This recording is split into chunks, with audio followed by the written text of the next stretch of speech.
ሰላም ሰላም ጤና ይስጥልን እንደምን አላችሁ ውድ የፖፖ አባላትና የፖፖ ተከታዮች የፖፖ ሰራተኞች ፖፖ ሊቭ በጣም የሚመች ፕላትፎርም ነው።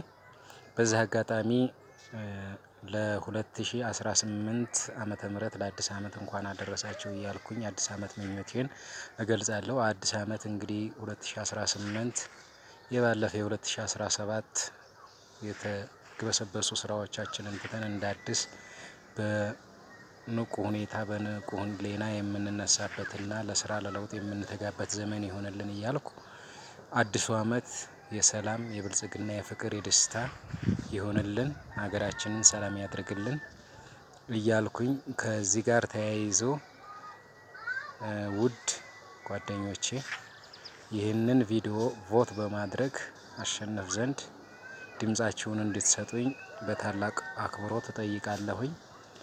ያው እንግዲህ ፖፖ በርካታዎቻችሁ እንደምታውቁት የአብዛኛውን ህይወት የቀየረ ነው። በአፍሪካ ደግሞ አሁን ያው ብዙም እየተሰራበት አይደለም። ሆኖም ግን በሀገራችን በኢትዮጵያ ደግሞ አሁን እንደ አዲስ ሰው እየነቃ እየገባው እየሰራ ነውና እኛም ባለን አቅምና ባለን እውቀት ልክ ተገዳድፈን አንዱ የሚያውቀውን ለአንዱ እያስተማረ እየተማማር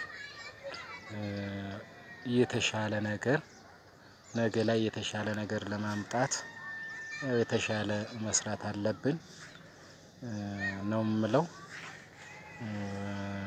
በጣም አመሰግናለሁ። ማለትም ካሁኑ ከወዲሁ ቮት ስለምትሰጡኝ ወይም ደግሞ ድምጽ ስለምትሰጡኝ አመሰግናለሁኝ። እንግዲህ ያው አደራችሁን አደራ እላለሁ። ያው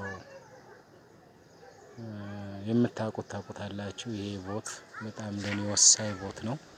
በጣም ዝቅተኛ ሌቭል ላይ ነው ያለሁት ማለት ዝቅተኛ ደረጃ ላይ ነው ያለሁት። በቅርቡ ነው ሌቭል 7 የገባሁት ወይም 7ኛ ደረጃ ላይ የገባሁት። ምናልባት እናንተ ቮት ካረጋችሁኝ ወደ 10 እና 12 ልደርስ የምችልበት ነገር ስለሚኖር ቮት አትንፈጉኝ ቮት ስጡኝ። አመሰግናለሁ። በተጨማሪም ደግሞ እስቲ አንዳንድ የአካባቢ በጓሮ የሚገኙን አትክልት ቦታዎች ላስጎብኛችሁ እዛ ድረስ